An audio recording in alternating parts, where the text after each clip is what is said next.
Welcome to the latest episode of the Real World Nutrition Podcast. This is episode 227, the 6 classes of essential nutrients and phytochemicals. Hi everyone, welcome back to another episode of Real World Nutrition.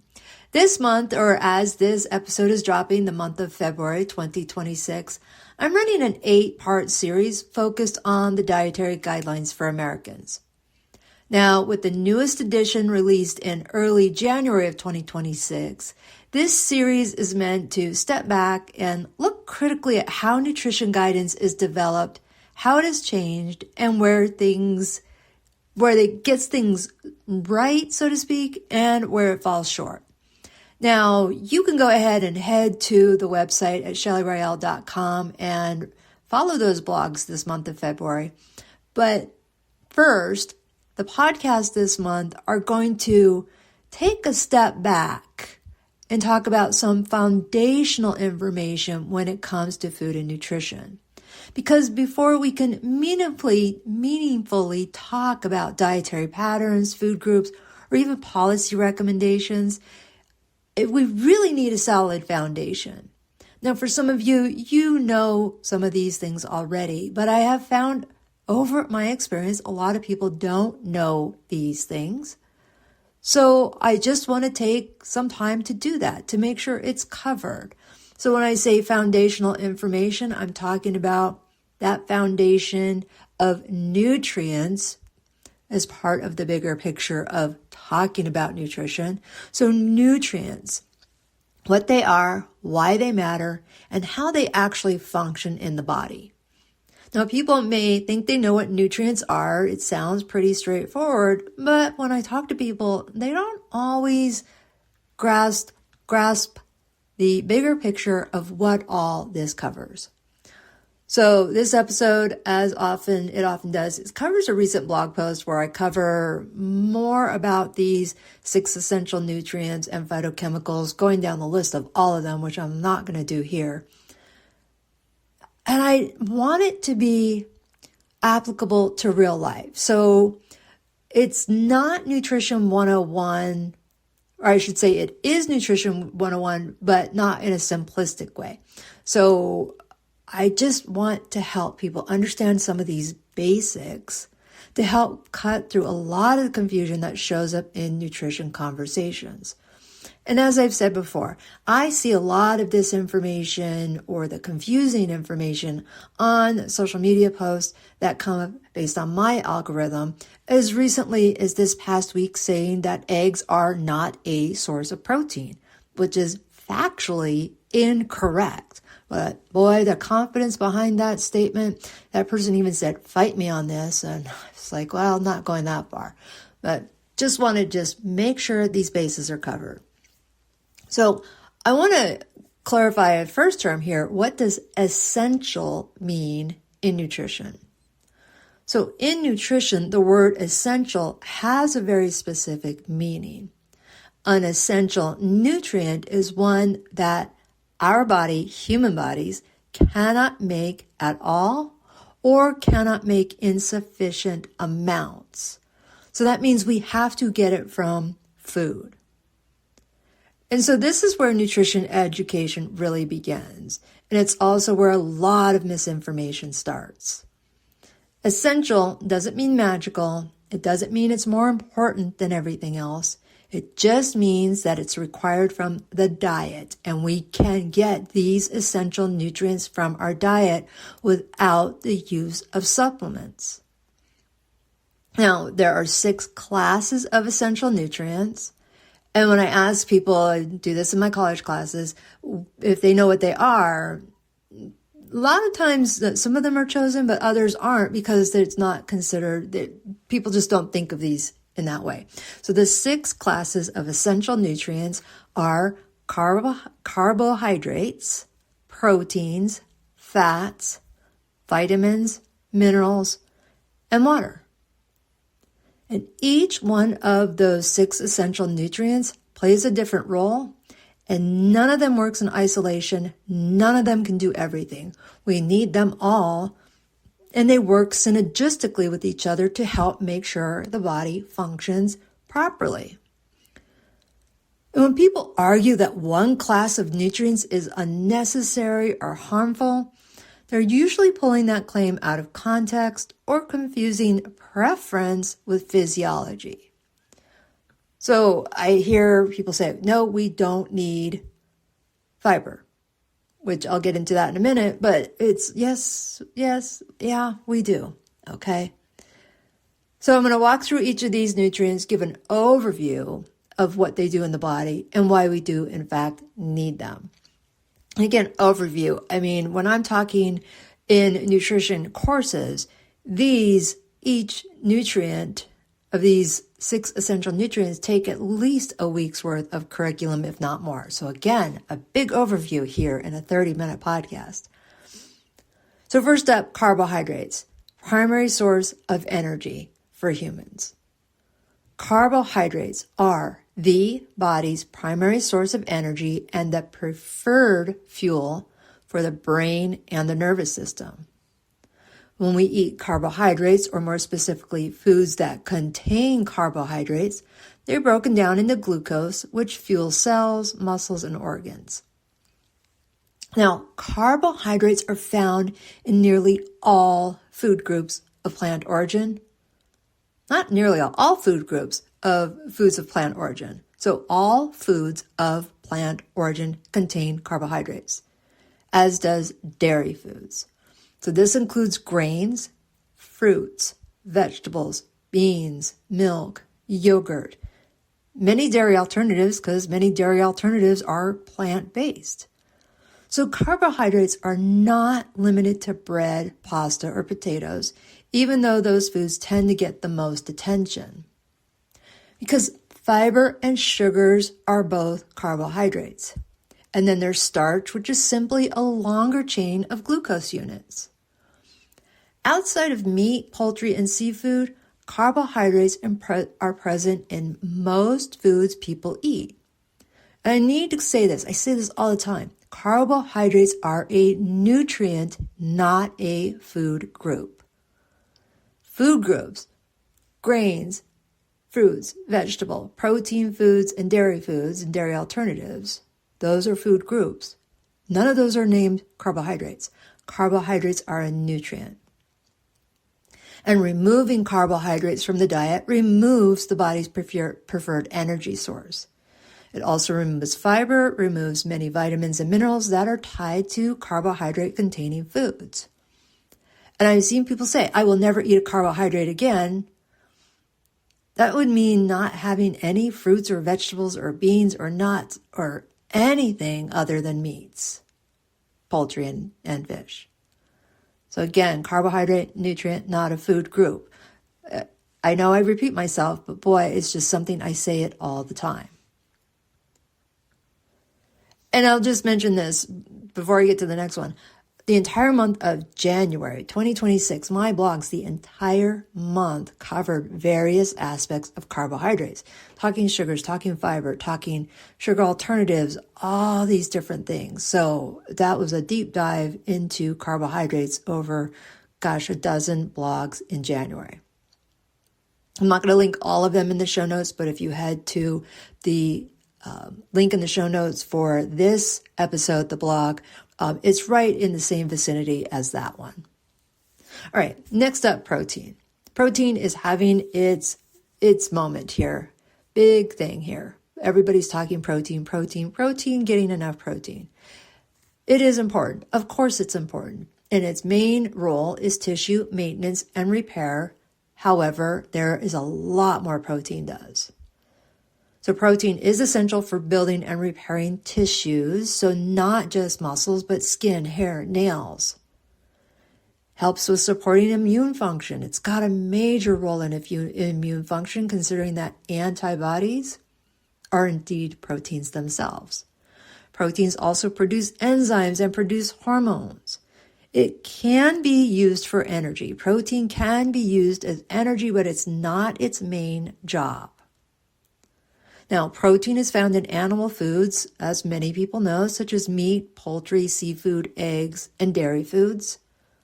And when I say dairy foods, a lot of people just think calcium in dairy foods, but boy, it's a decent pretty good source of protein. A cup of milk has same or more protein than an egg.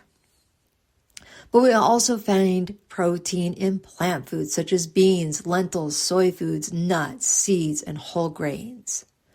So many foods contain protein, even if they're not labeled or marketed as protein foods. And this is one where in 2011, instead of having, when the My Plate came out, instead of listing the food group as the meat, poultry, fish, and egg group, it was relabeled the protein group, so it was inclusive of all those plant-based proteins. Now, when protein intake is too low, which is very, very rare, muscle maintenance suffers, immune function can be compromised, and healing becomes more difficult. Protein is not optional, but it does also not need to dominate the plate to do its job. Sometimes if it dominates the plate, it can push out other nutrients. And our third macronutrient and third of the 6 essential nutrients is fat. Dietary fat. So its main role is protection and energy. It's an energy source. So fat is essential for absorbing fat-soluble vitamins. It also supports cell structure, protects our organs, and provides a concentrated source of energy. Now I'm talking dietary fat. Fat also contributes to satiety and flavor, which matters for regulating eating patterns. When things are made low fat or fat-free, a lot of times to help make up for flavor, they will add sugar or salt or both. So fat is really important in flavoring our foods. So dietary fat is found in oils and butter and nuts and seeds and avocado and fatty fish and dairy foods, unless you're getting skim or fat-free dairy foods, and meats. Even foods that are mostly carbohydrate-based can contain a small amount of fat. Now, removing fat from the diet interferes with vitamin absorption and hormone production. And the conversation around fat has shifted over time. If you're old enough, you may recall the low-fat and fat-free craze of the 80s and 90s. That has been pulled back. Now, in a lot of cases, I've seen the pendulum swing way in the opposite direction. We need to have balance. So, fats are essential. The nature of why we need them has not changed. We want to have balance. That's another larger conversation of the different types of fats that I'm not covering here. Our next class of essential nutrients, this is a whole group, is our vitamins, supporting a well-functioning body. Now, vitamins are organic compounds, meaning they contain carbon, and we need them in small amounts to support metabolism. And I say small amounts compared to the macronutrients, carbohydrates, protein, and fat. So again, vitamins support metabolism. They help with immune function, vision, bone health, blood clotting, and more. It's just so much vitamins do. Now, the essential vitamins include fat-soluble vitamins A, D, E, and K, as well as water-soluble vitamins like vitamin C and the 8 different B vitamins. And again, vitamins are found through our food supply, particularly in fruits, vegetables, grains, dairy foods, and protein foods. That's all the food groups there. Now, no single food contains all the vitamins that we need in the appropriate amounts. So that's why we need to have a variety from all the food groups. And again, if we remove entire food groups, we can increase the risk of deficiencies of some of these nutrients.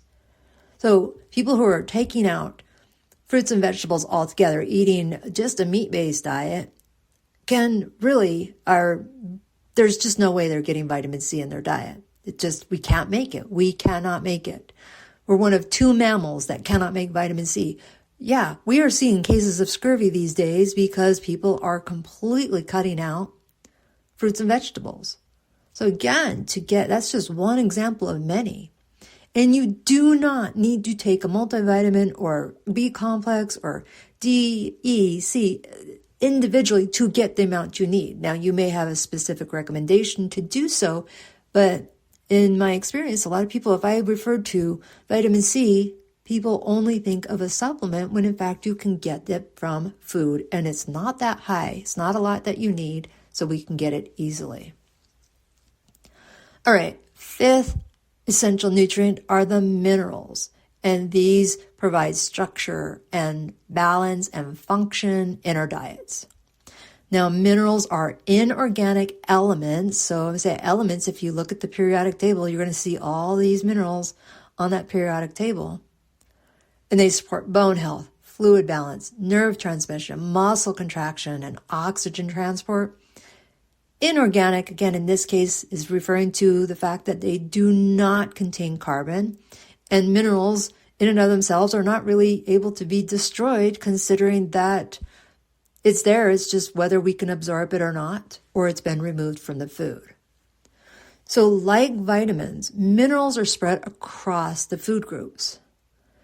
And with most of them, I will say that micromanaging intake is wholly unnecessary when the diet includes a reasonable variety of foods. There may be an occasion where you are recommended to take extra. For example, I'm not saying this, but like iron or calcium or maybe potassium. But really, overall, we can get a lot of these from our food. And I just say this, both plant and animal bases of types of food are good for our minerals because some of our minerals are better absorbed from animal sources than plant sources. Some, okay? Now, our sixth essential nutrient is our most essential nutrient, and that is water. Now, water is often overlooked, but it is essential for life. And when I say overlooked, as a classification of a nutrient. It regulates body temperature, transports nutrients, removes waste, maintains blood volume. Fluid comes from beverages, but it also comes from foods, especially fruits and vegetables, soups, milk, yogurt. So hydration is not only about drinking water, but total fluid intake.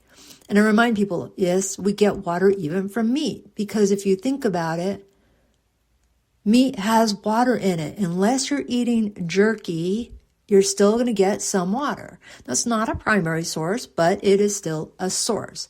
Grains, if you think about grains, unless you're having croutons only, you're getting some from your grains. You take your rice, your pasta, and you boil it in water for it to be edible. So small amounts contribute. And I just want to make this clear. Even mild dehydration can affect our energy levels, our digestion, and concentration. But if we get too much, we can have problems as well, more specifically from hyponatremia or diluted low sodium levels. So again, this is about balance. Now, again, I want to address food groups and nutrients and how they overlap. So again, in the United States, we have our foods grouped into 5 basic food groups: grains, fruits, vegetables, protein foods, and dairy or dairy alternatives. These groups are based on their similarities in nutrient context, but these are generalizations. They're not rules, because each group provides a mix of carbohydrates, protein, fat, vitamins, minerals, and fluids. And this is why carbohydrates are not limited to grains, protein is not limited to meat, and fat is not limited to oils, because they're found in all variety of foods. Every food group contributes multiple nutrients, and removing an entire food group increases the risk of nutrient gaps, even if that removal is framed as a lifestyle choice. Now, I want to make it clear, protein as a food group, people can remove animal-based foods and still be okay as long as they're including appropriate plant-based proteins. And I'll also mention this, there are some foods that fit into more than one food group. For example, beans can be a protein food or a vegetable. So again, these are just generalizations based on similarities, as I said. So what happens when we cut things out?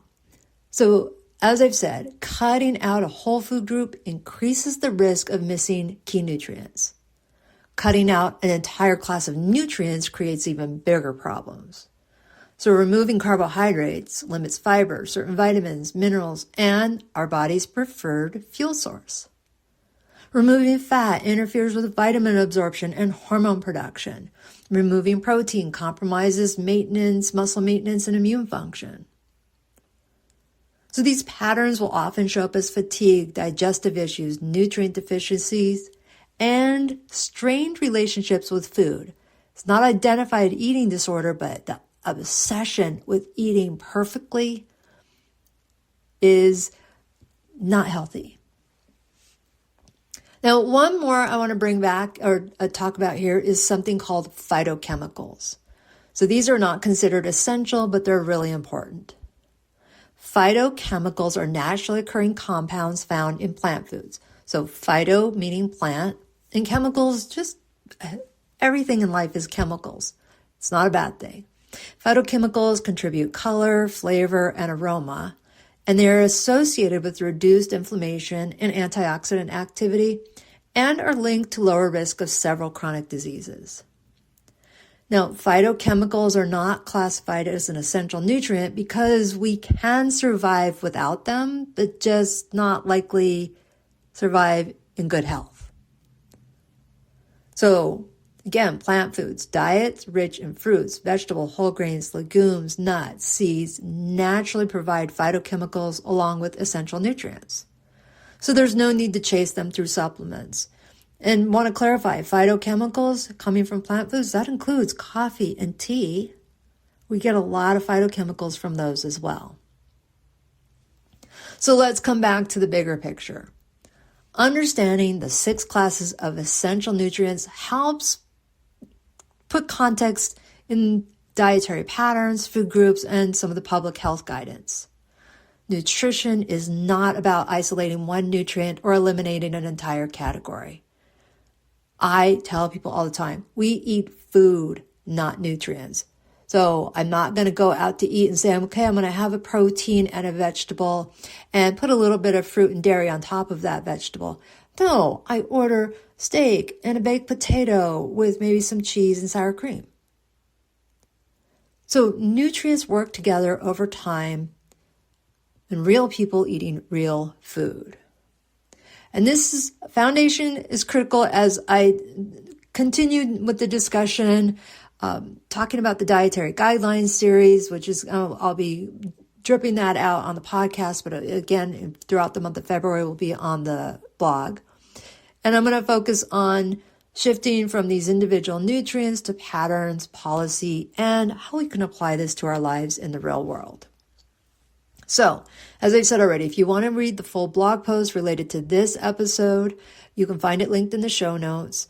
And if you go to shellyriel.com under the blog, you can see more about all the blogs I have in the series coming up and past, present. I also have, again, I've said this before, nutrition information, education, downloads that you can get, resources there. So, and I also just want to say, if you're enjoying the series that I do or have a topic you want me to address, maybe I haven't addressed it in a while, it's been a long time, or I've never addressed it at all, well, let me know. Send me an email, send me a message and let me know. And make sure to follow or subscribe to the podcast so you don't miss episodes that come out every Friday. All right, everyone. Thanks for listening to this latest episode. You take care and bye for now.